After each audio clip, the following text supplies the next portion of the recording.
Hi and welcome everyone. We are welcoming you to the Startup Booster session.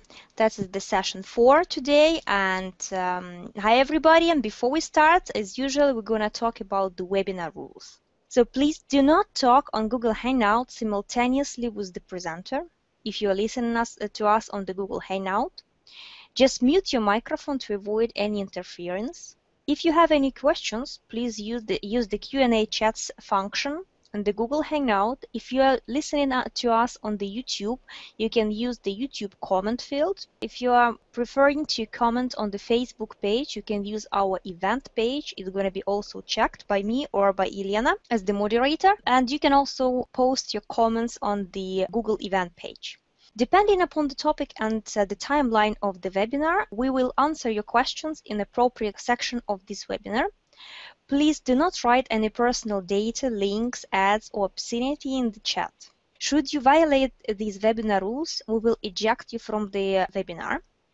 Please make sure that you apply all those rules because they are the same in all Startup Booster webinars. So just to make sure, you can watch our session on the YouTube, on Google+, and also on the Google Hangout session if you are invited to one. And you can use your comments on the YouTube in the comment field, on Facebook, webinar or event section, as well as on the Google+ below the webinar you're watching.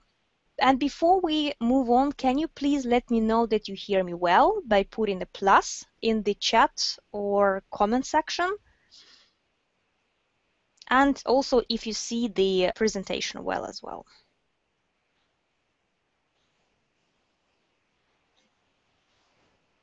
Hi there, here's Elena, and just to quickly summarize, I can see that there are a couple of pluses, so the people can hear you well. And let me wait a little bit for the pluses for the visual aids. Yes, right, we are getting more pluses, so everyone can also view the presentation properly. Okay, thanks, Yelena. So my name is Daria, and we move on with our webinar. So today we are in the session 4.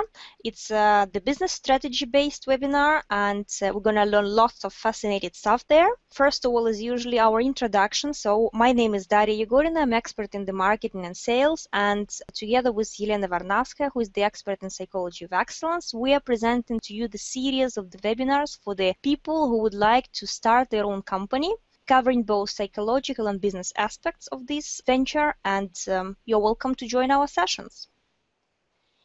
So what you will learn in the whole Startup Booster program, if you're listening to us for the first time, so you will learn how to launch your business from scratch. You will learn how to market and sell your products and services, and you will learn how to build and manage an international company. Session 4 is devoted to your business strategy. We're going to cover today many of the business aspects, and just for the people who just joined the session and who haven't visited our webinars before, we have covered many of psychological aspects. We found the idea, and we also learned how to test the idea in the business niche.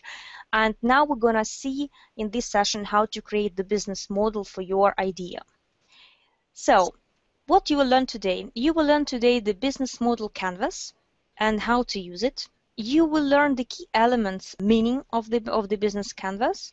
You will see different revenue models. So I will obviously walk through them, and it will be up to you what to choose. You will have 3 workshops on how to gain the skills, practical skills that you learned today in this theory, and also you will get the practical business strategy tips. Now, we're moving to the further, and so this is the business model overview. Why it's important to have one and what it means in general. The business model overview or canvas consists of several key functions, as you see here. The aspects are the partners, activities, value proposition, your customer relationship, your customers, your revenue, different channels of sales, and key resources and costs. And all those sections have their value and meaning. And what is really important in this small picture, you are able to basically see all aspects of the business, and be able to apply them in the reality. So if we have a look in a short video that I found on the YouTube, and I found it really, really great to start with, and then we'll come back to this scheme and I will talk you through all those aspects. So let me share the video first for you. Okay. Can you let me know you can see the video well by putting the plus in the chat section?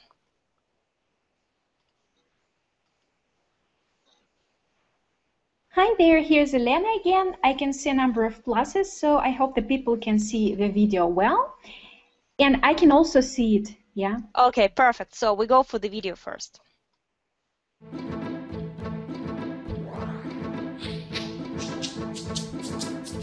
An organization's business model can be described with 9 basic building blocks: your customer segments, your value proposition for each segment, the channels to reach customers, customer relationships you establish, the revenue streams you generate, the key resources and key activities you require to create value, the key partners, and the cost structure of the business model.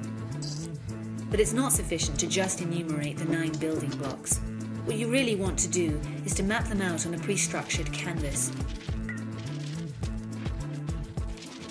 This is what we call the business model canvas, a tool that helps you map, discuss, design, and invent new business models. Let's briefly go through the 9 building blocks, starting with the customer segments. These are all the people or organizations for which you're creating value. This includes simple users and paying customers. For each segment, you have a specific value proposition. These are the bundles of products and services that create value for your customers. The channels describe through which touchpoints you're interacting with customers and delivering value.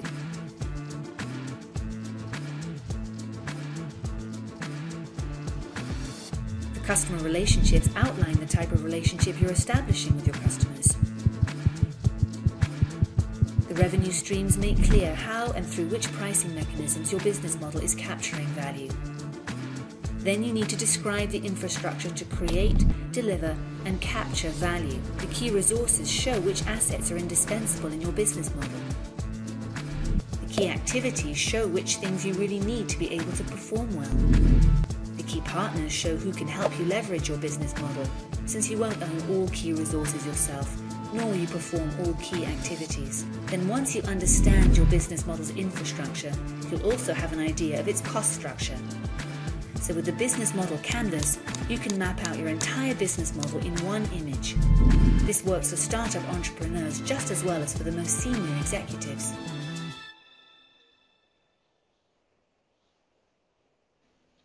So hi everybody, again this video showed actually what I'm gonna talk you through in this particular business model overview. So I hope you can see my screen well, the presentation well now, and we're gonna go through all those sections. Basically this is your business plan in one picture. That's why the business model over your business canvas is so important. So let's start from the left hand side with the key partners. Basically, the motivation for the partnerships is the optimization and economy. It's the reduction of risks and uncertainty, and is also acquisition of particular resources and activities. And here in this section, when you're talking about the delivering your business through the through your partners, you need to think who are your key partners, who are your suppliers, and which resources are you acquiring from those partners, and what are the key activities those partners are performing. And talking about the key activities, we are moving a little bit to the right and see like what are the key activities. So the key activities could be the production, the problem solving, the whole platform or network on which your business is based. And here you need to think to yourself, what are your key activities and distribution channels and the customer relationships and the revenue streams you are using to generate the money in your business. Basically to get your product exchanged for the money. Then we're looking at the value proposition. So what is the value proposition? What should be the key features of the value proposition? Could you please put in the chat or the comment field, depending on where you are commenting, what do you think could be the main characteristics of the value proposition? if you think to yourself, what is something that you are delivering to your customer? Which one of your customers' problems you are helping to solve? What kind of bundles of products and services are you offering to the customer segment, if it's only one, or to different customer segments if there's several ones involved? And which customer needs are you satisfying?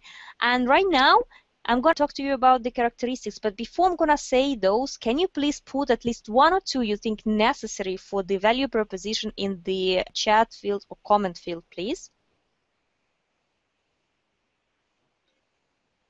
Hi there, here's Elena again. For now, I can see the very first comment, and it is solving the challenges of the customers.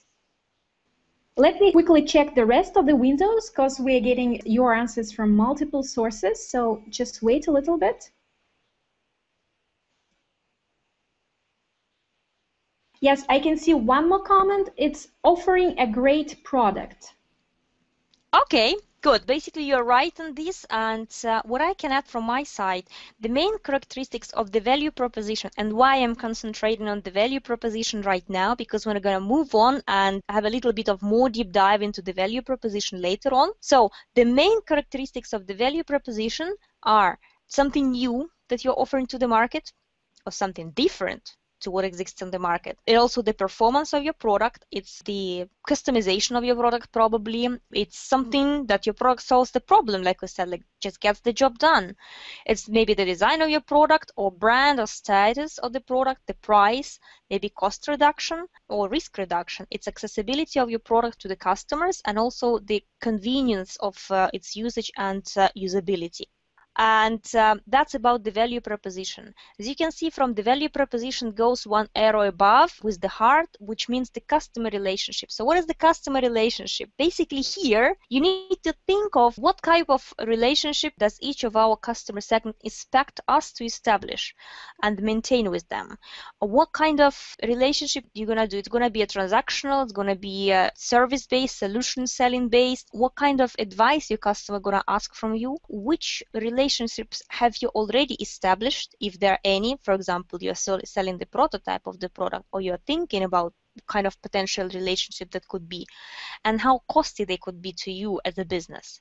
So as an example, it could be like personal assistance, it could be some dedicated service, or it may be a self-service as the customer relationship. It could be some automated service, or it could be a community, so it could be a co-creation. So it depends on what you're offering and how you're going to communicate that to your customer. And if you have a look from the value proposition a little bit below with the car, it's a channel. So through which channel are you going to communicate to your customer, and how you're going to reach out, and how you're going to talk to them, and which channel will work best. So basically, channel has several phases. It's awareness of your product.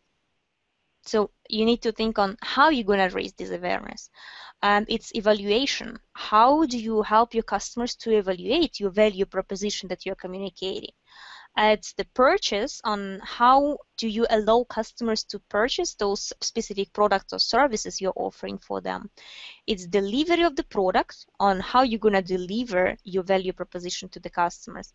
And it's also the after sales. How do you provide the post-sale and post-purchase support to your customer? I think that's one of quite important points, after support, because many people think that sale, when it's done and that's it, game over. No, actually sale keeps on going even after, with the customer support you provide and with the advice that you give on how to use the product if the customer has problems with it, and how quickly you're solving the problem of your customer as well.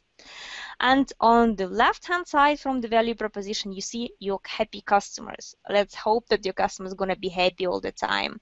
So for who are you creating your value proposition? So this is those people who actually see your value proposition. So who are the most important customers for you? Here you think on, is it a mass market, or it's some niche market, or it's segmented, or it's diversified, or it's maybe a multi-sided platform, etc. So depends on your product. If your product, what kind of product you have, if it's a luxury one, or it's just, for the many people, etc.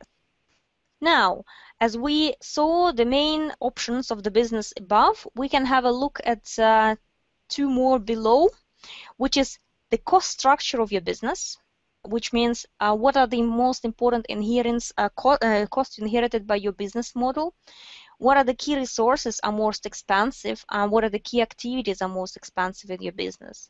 So basically here, your financial plan, and here you think about fixed costs, about variable costs, economies of scale, economies of scope, etc. So that's the financials. And on the right-hand side, you can see below the revenue streams. Who is paying, where is paying, why is paying, etc. So it could be lots of different types with the asset sale or the usage fee or subscription fee. So here we're going to have a little bit of deep dive later on in this session in the revenue streams, where we're going to review multiple types of them and think on what kind of them could be used for different business models as well. Then to the revenue belongs also the price. So what kind of price? Is it going to be a list price or feature dependent, customer segment dependent, or volume dependent, etc. And also could be a dynamic pricing. Like, is it possible for you to negotiate the price of the product, or it's a real-time market product, and so on. So that would be probably the whole business overview. And as you can see, if you think of having in your mind, for example, this just general business plan, in this particular picture, when you're thinking about your business, all the activities and key features of the business startup are involved. Could you please put right now, if you have any questions regarding the business model canvas, can you please ask them right now? I'm going to give you 20 seconds to react, and then we're going to move on.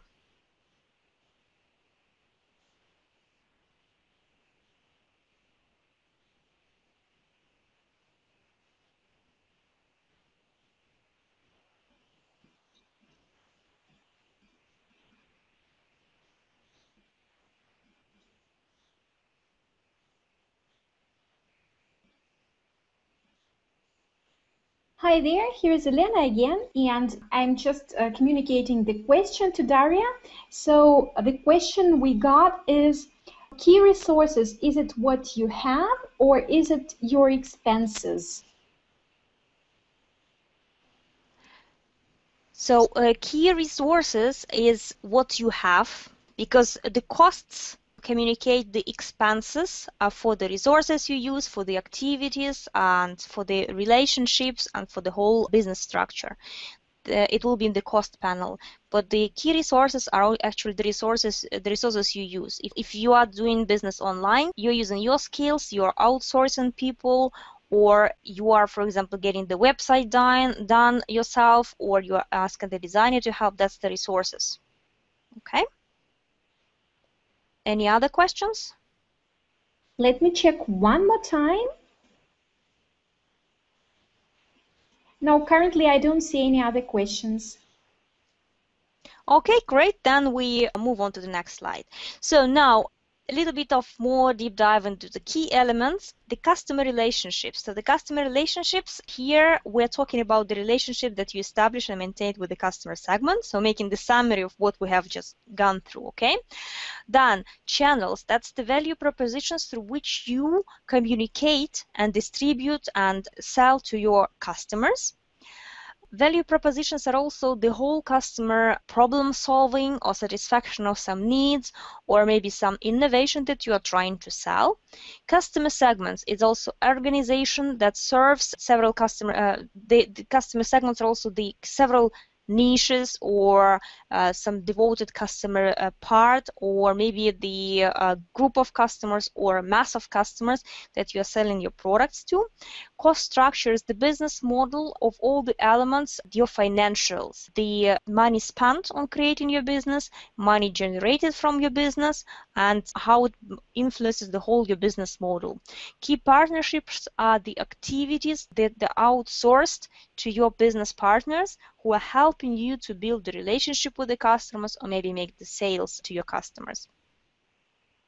Key activities are your main activities for setting up the business, for driving the business, for driving the relationship with your customers, and also for making sales. Key resources are the resources that you have in order to build, maintain, and set up your own business and keep it running. And the revenue streams are basically the result of your exchange from your product or service into the dollar sign, so to say.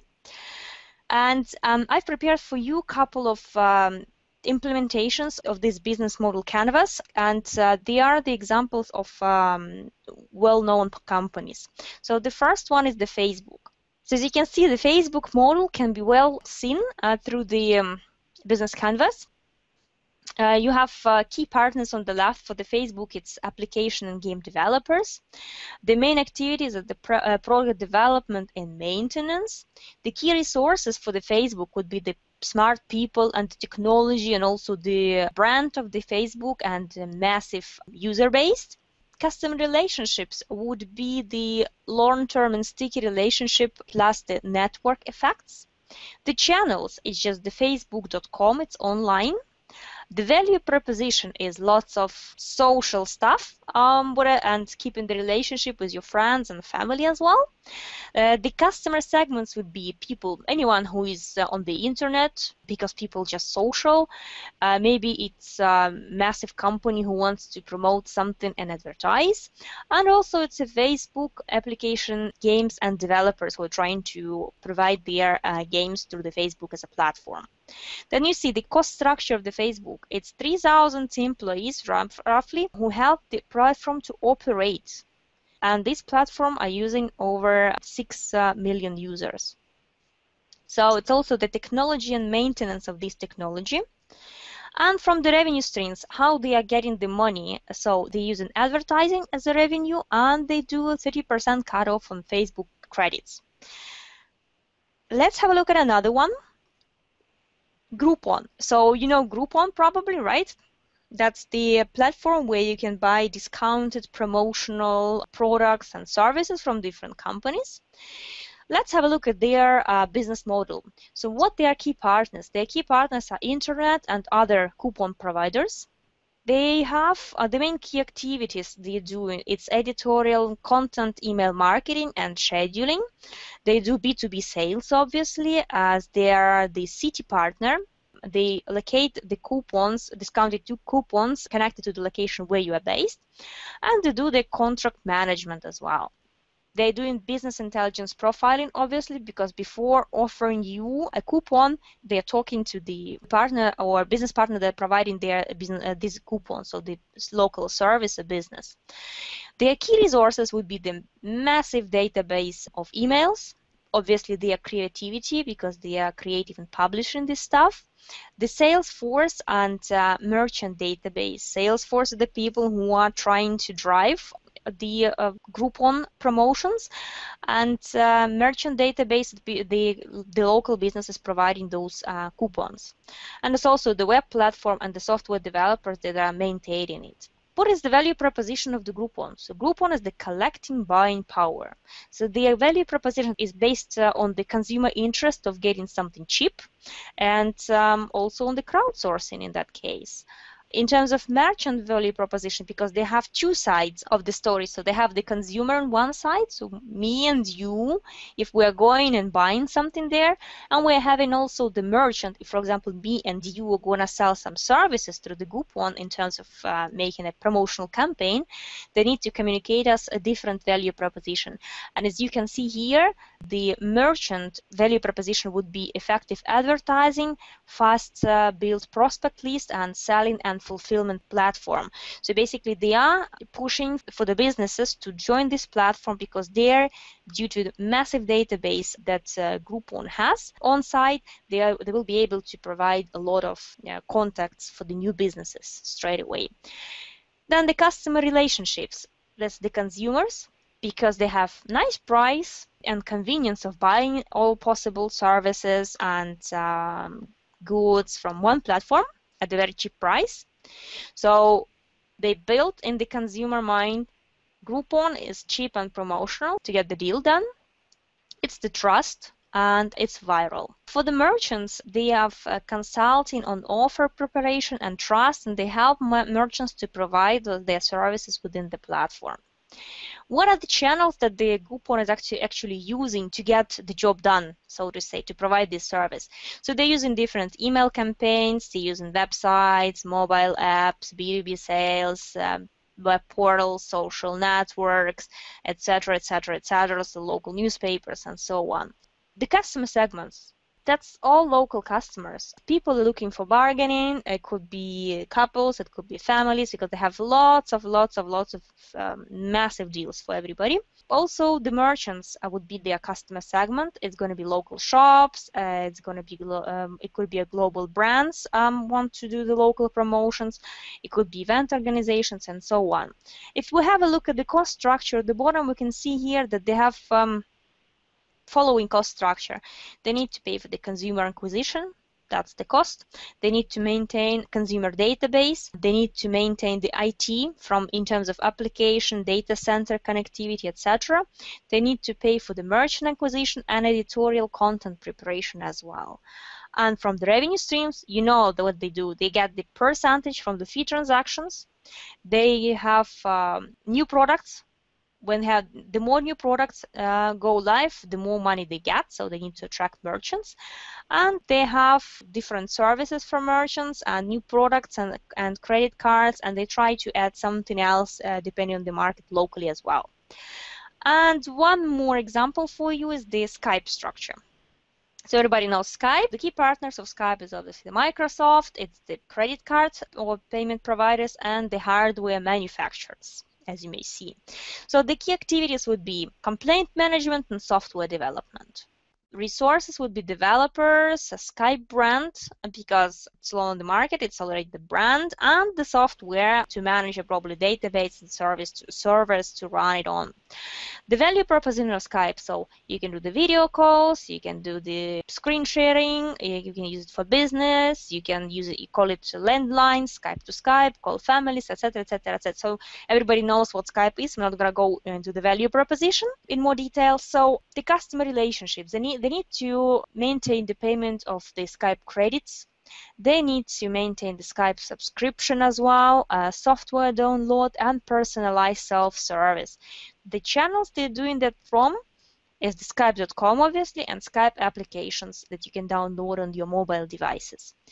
So Skype Manager, manage Skype in your business, and also the Skype hardware. So the client segments, you see, it could be business, it could be private, it could be hardware companies, and lots of applications where Skype could be as a paid version applied and as non-paid as well. So according to the cost structure, what they need to do, they need to do the software development, they need to do some marketing to promote the product, complaint management, if there will be some problems with the customer, they need to react. They paying customer and or affiliate fees, and also telecom costs when you're Skyping out.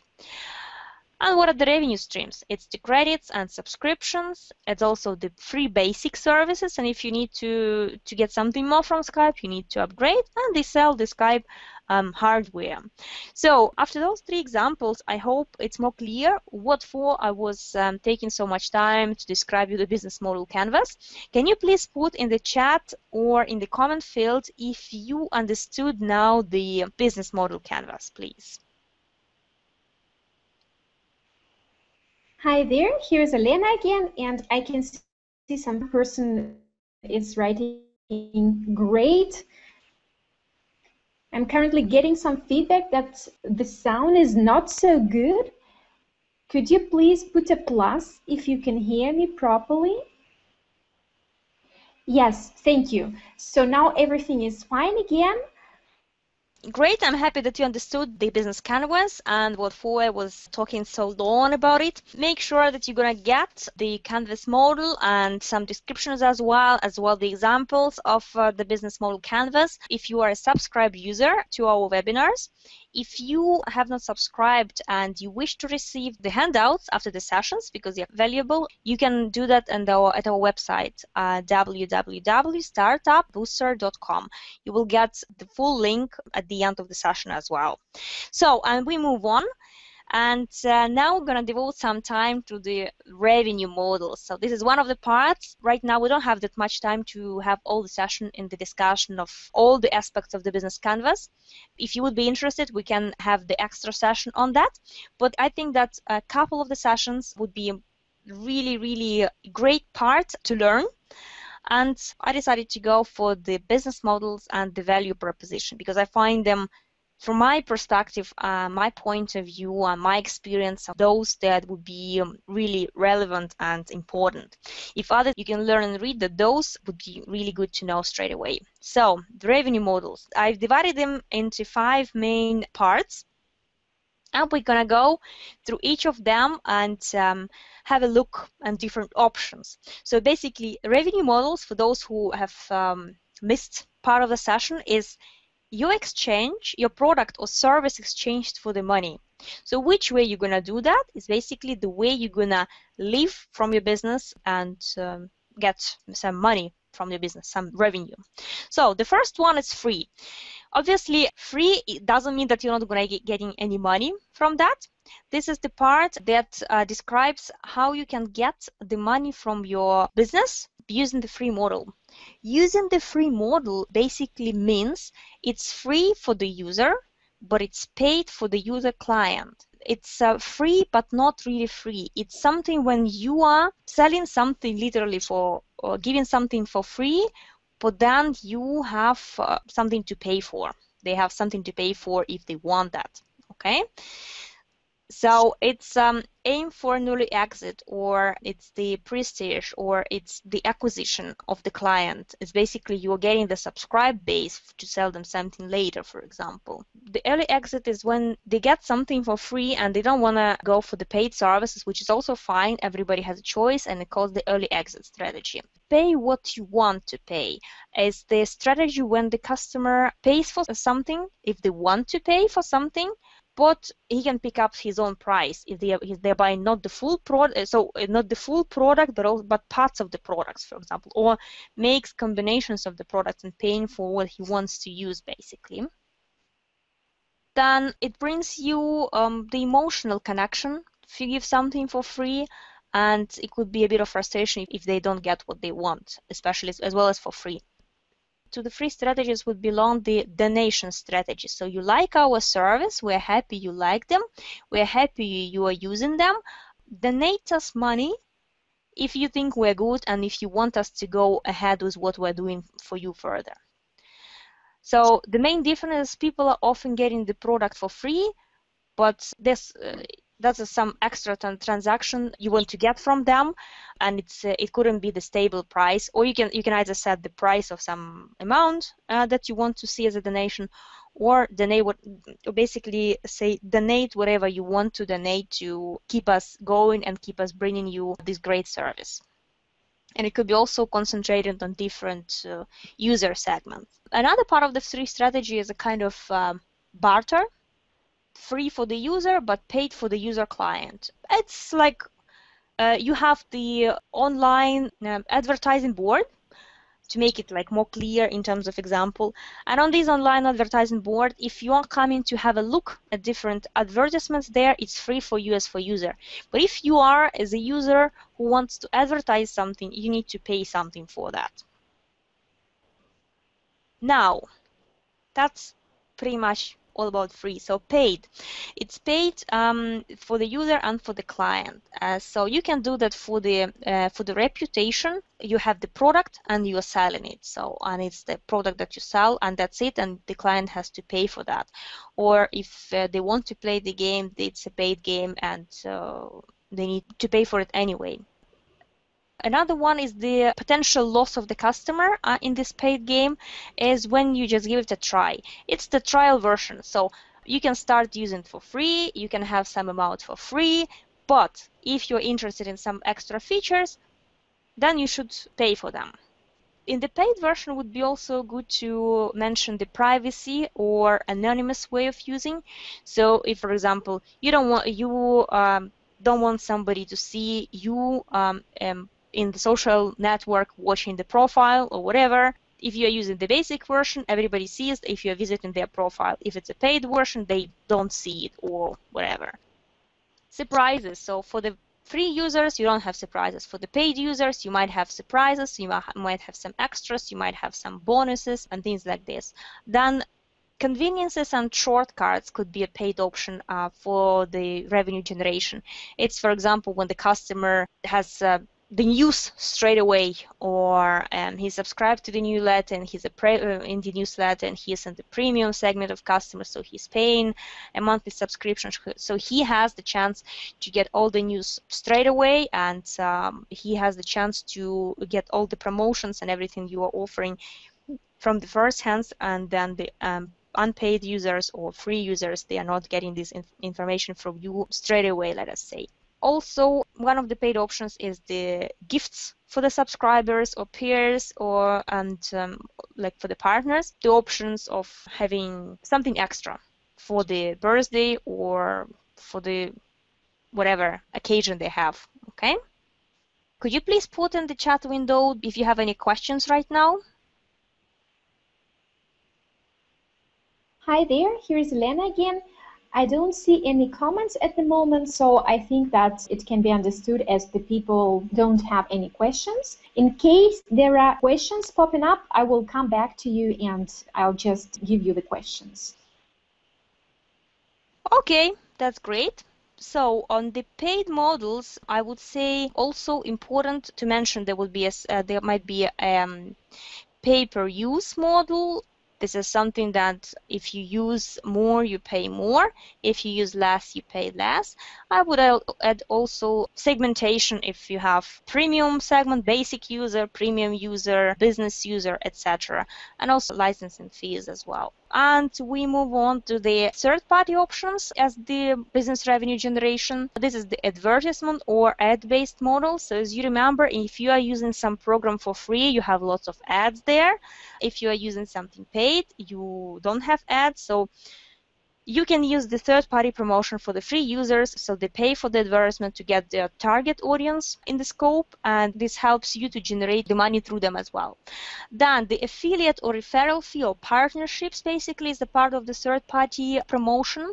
Get one or give one a model is that when you are getting your customers involved in the free paid, and then there is some specific feature, then they need to use, or they can select from premium paid models of your revenue models to get this feature, having paid the shorter price, or using the third-party products as the part of what they need for them, and therefore buying from them, they will you will get part of the revenue, percentage of the revenue pre-agreed as well. So it's also the franchise model. When you're giving your business a franchise, that also belongs to the third-party revenue generations. You can have a broker model or matchmaking model. Broker model is basically the commission-based model in this sense, like all broker models. This is the model where somebody is doing the job for you in terms of partnerships, something like connected to the third party, and they're getting paid for generating leads or revenue for you. And also the auction could be here a part of the, depending on your products, a part of the revenue generation. And the last revenue model would be the mixed business model. The mixed business model could be the crowdfunding model. That's one several people are paying to get your services, or open source model, when everybody can bring something to your business and get the free product, but some features are paid. And no thrills model, I would say, or I call it also a discount or budget model. This is when you are getting for the different segments of your customers, different pricing and different discounts models. So that would probably different revenue streams. And in case you would have any questions regarding these, or you want to go into more detail, we can devote some time in one of our next webinars, obviously, to this one. You can leave the questions and requests for the revenue generation models on our Facebook page, or email us directly as well. And right now, you're probably bored listening to me all the time, and I would like you to do a quick exercise. So the quick exercise is, think of what kind of revenue model could be suitable for the handmade online shop. You just have 30 seconds to write your answers in the comment field or the chat screen.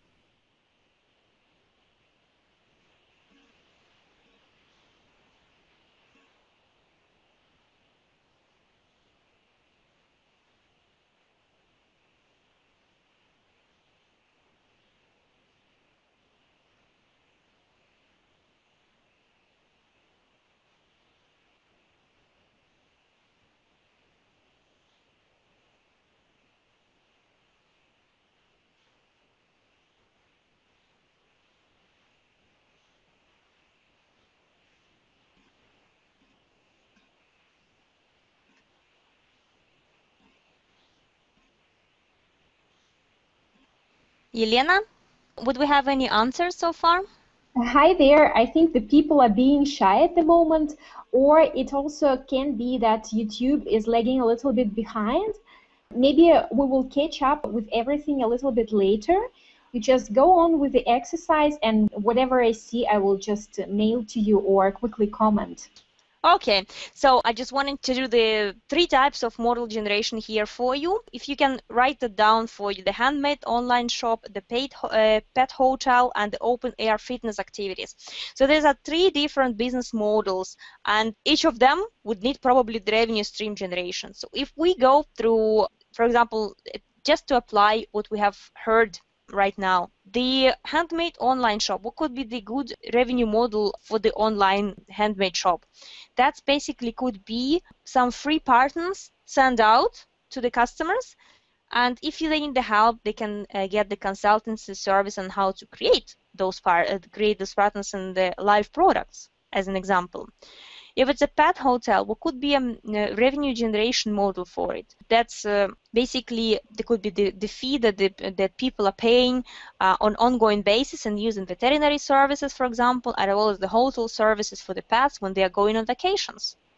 The mixed one. If it's the open air fitness activities, what could be the revenue generation? It could be something given out for free, like some handouts or some free videos on how to do the fitness, and also promote that as the activities for the people who want to go and do something in the park when the weather is good and nice, and promote it through the partners. For example, one company is doing that, it can get connected with several other companies in order to be able to get more people on board for that activity and involve more potential clients to participate in these fitness programs in the open air. Good. Just a second, let me quickly get in. I've just seen one comment. So concerning the third option, it could be a franchise business. Exactly. Yeah, exactly. The franchise business as well. So just taking something concrete into the account, we can see that different models can be applied as the revenue streams generation in that matter. Good. So as we don't have any questions anymore, I would encourage you to think it over to yourselves and think on what you can do and how you can generate business from all those 3 different not connected business models, as well as you can think about yours one and share your thoughts afterwards on our Facebook page, and we can also talk about that and discuss. So now moving on, we are talking about the value proposition, as this is one of the parts of the business model canvas.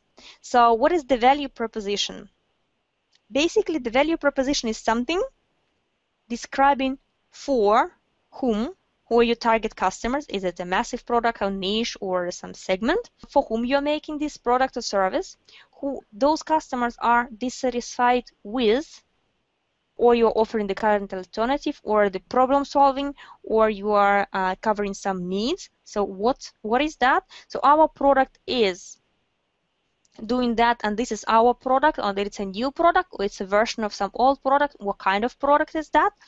And that product does what? It provides the key problem solving capability of this product, what it does, what need it covers, and it's different than other products if there are any product alternatives existing on the market.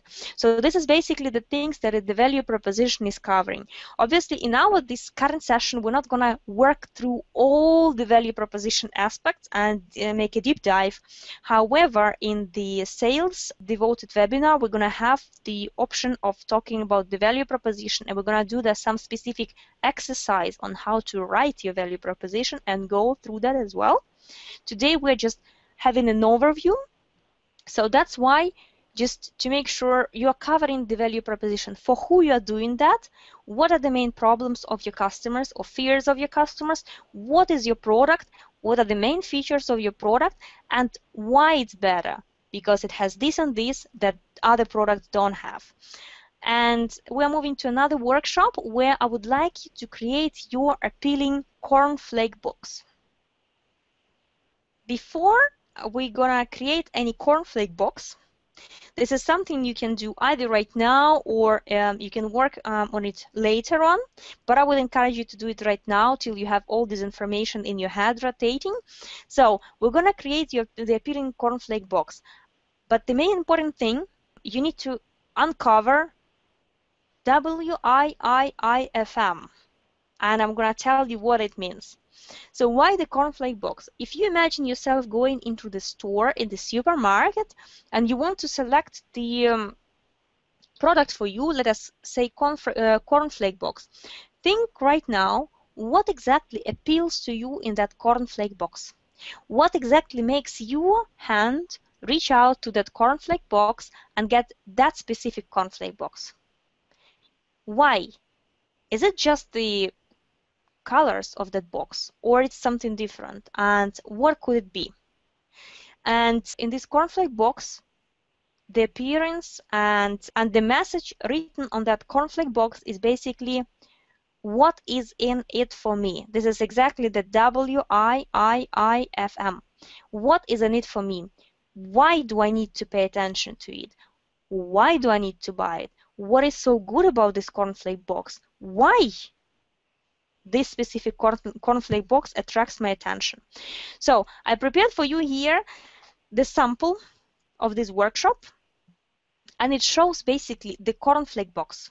You can see here the picture, the name, so it could appeal to you, and on the sides more information, and on the back. Think about your product as a cornflake box right now. Think about what is the name of your product or service. Think of what are components on the left-hand side, what people can do with it.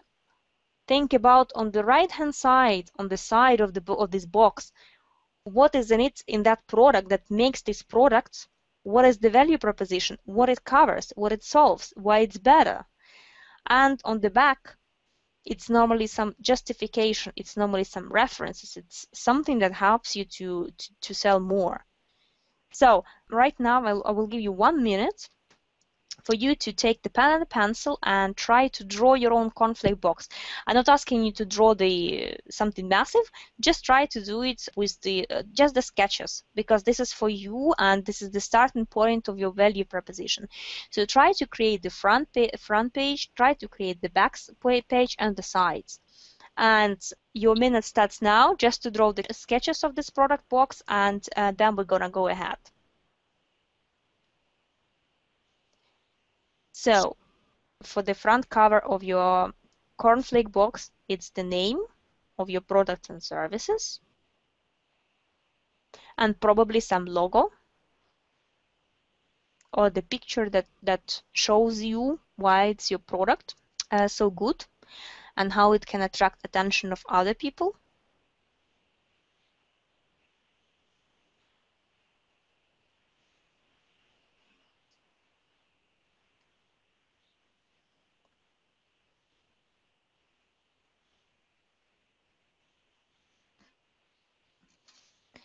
On the back side of the product, you are supposed to write how you can persuade basically your customers to buy your specific product.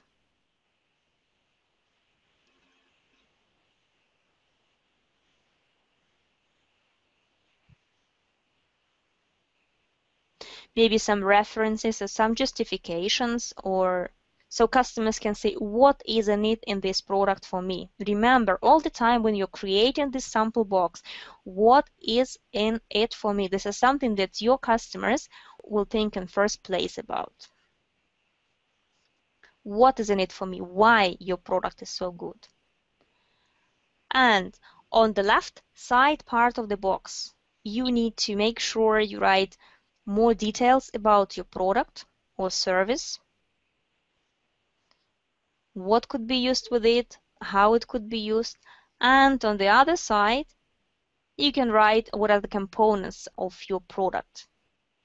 On the right side of the box, you write why it's unlike than other products and why it's so good, what are the benefits of the customer to use this product. And on the left side part of the box, you're writing what are the main components of your product or service. What is that you're offering? So I hope you have the sketches now. Can you please put the plus in the chat window if you are ready to move ahead? Basically, you don't need to fill this exercise till the end. Just make the sketches for you and you can work on later, just straight after the webinar. Hi there, here is Elena. I can see a number of pluses, so I think we can just proceed. And I can see one more comment, the person is gonna do the exercise afterwards. Okay, great, glad to hear. So we move on. Another workshop that I've prepared for you is the success of building this cornflake box. So this is the projection of something that happened in the future. And this is something that I encourage you to do right now also in sketches, and put the sketch as well on the wall afterwards, so it will lead you to your goal as the visual. So imagine you have built a successful value proposition, and in 5 years your business is in the famous magazine, whatever it could be. Well, mine, for example, is Entrepreneur. Somebody likes Harvard Business Review, somebody likes Fortune, etc. And how it will look like. Think on how it will look like. Think on cover of which magazine you are, and think on how you will look like, or maybe your product will look like, and what will be the title, and what will be the subtitles, and what would be your value communicated through that magazine. So I would like you right now just make a sketch, write on the top of the page the name of the magazine. You can write down the logo of your product, or maybe it could be your photo. You can write the main title with the big letters, and you can write small. So how much revenue have you achieved? How many customers do you have? Or how popular you are? What kind of great business you are doing? Make the sketch for you right now. You will have like 30 seconds for that, no more, because the first ideas coming to you, they should be displayed straight away. I give you 30 seconds in silence just to think it over, make it clear to yourself, and then we're gonna move on.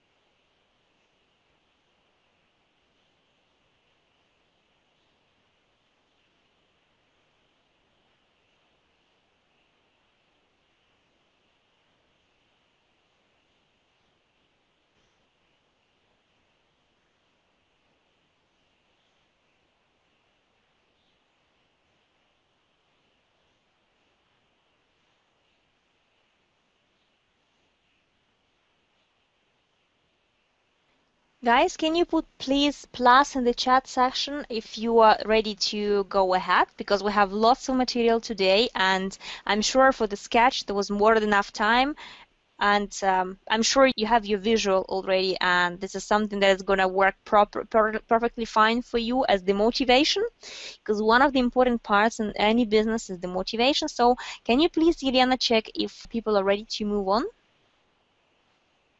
Yeah, hi there, here is Elena. Let me quickly go through all our windows where we are getting all the information from you.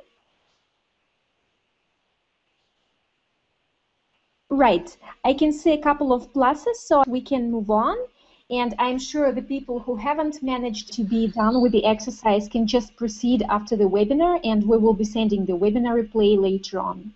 Yeah, guys, in any cases, I would encourage you to do that straight after the webinar without postponing, because this specific part of the workshop that done today is your visual.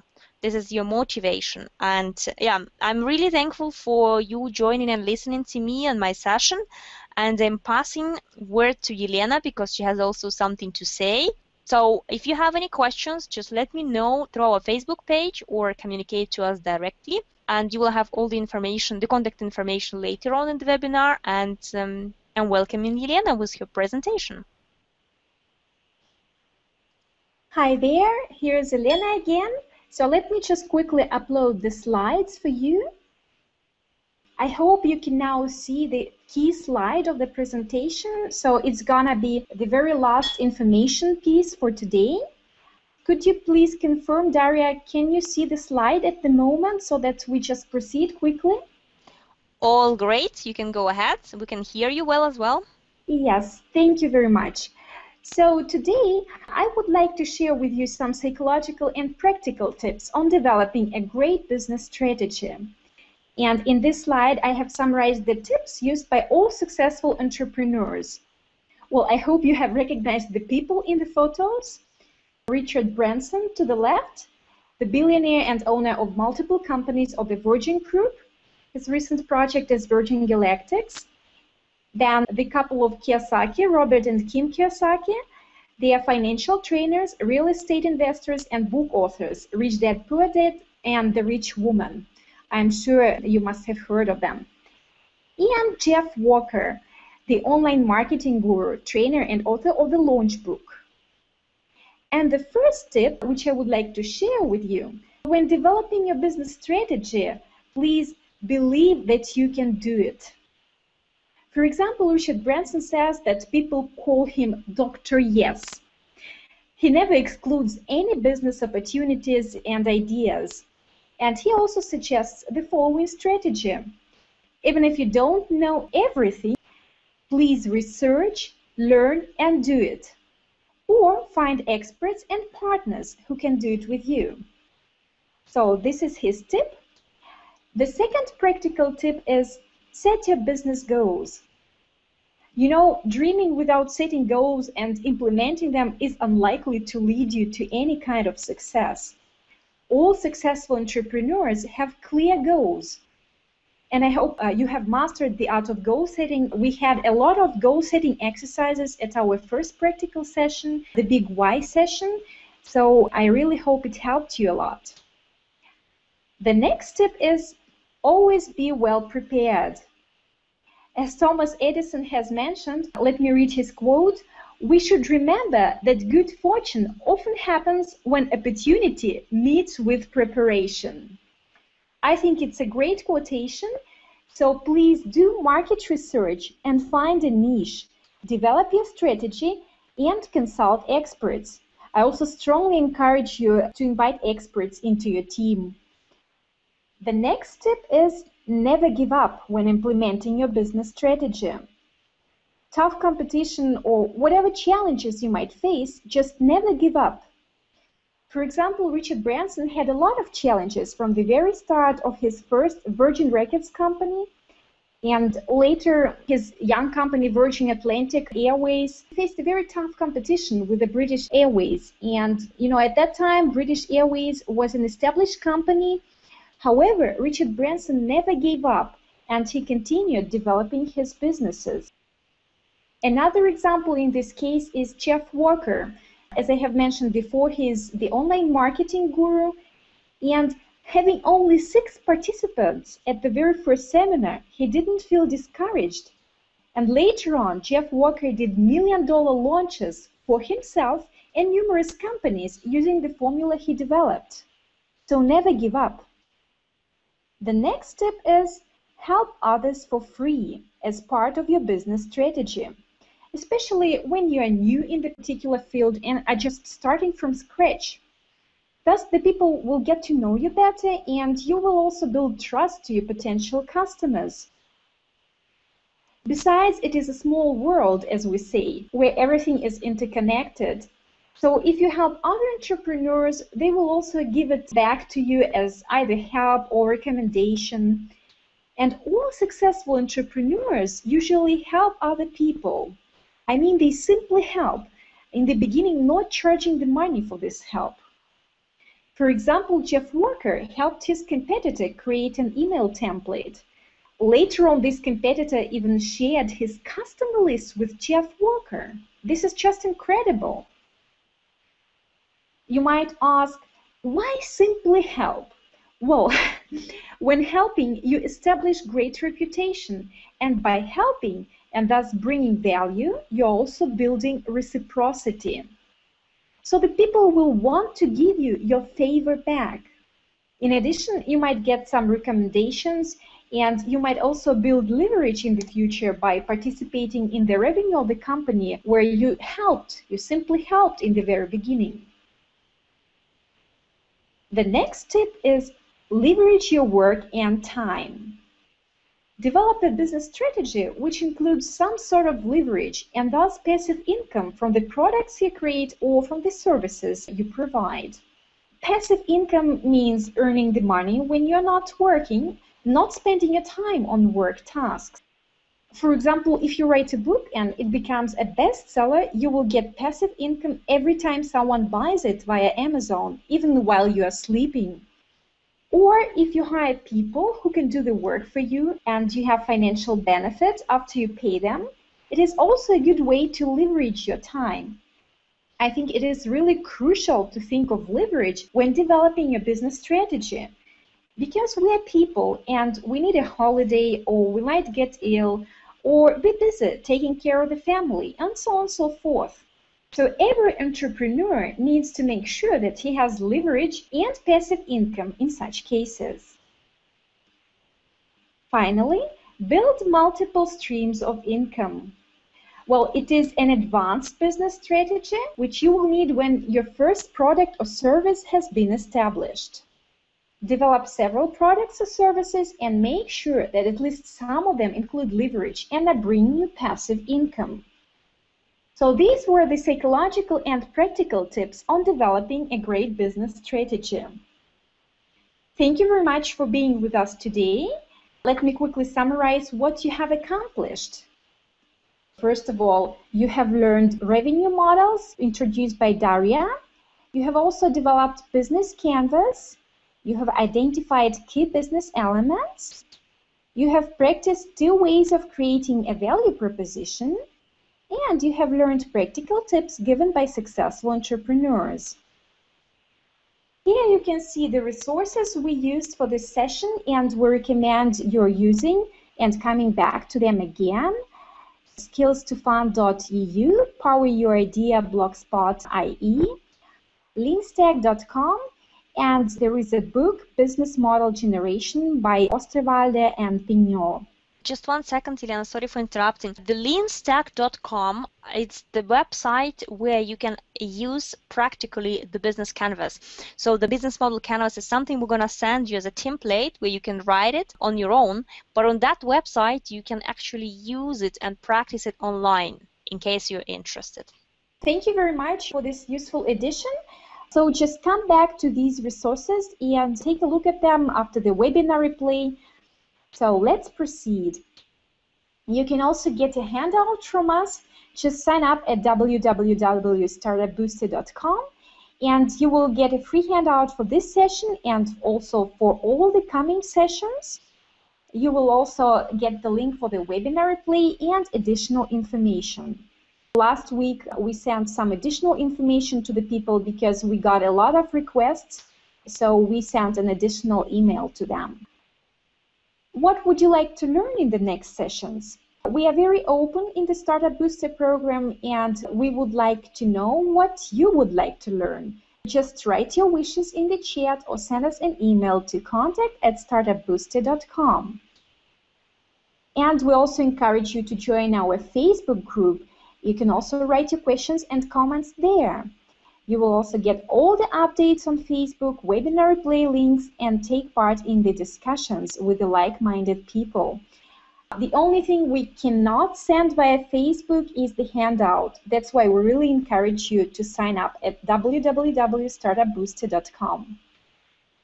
Okay, and the Facebook link is www.facebook.com/startupbooster2015.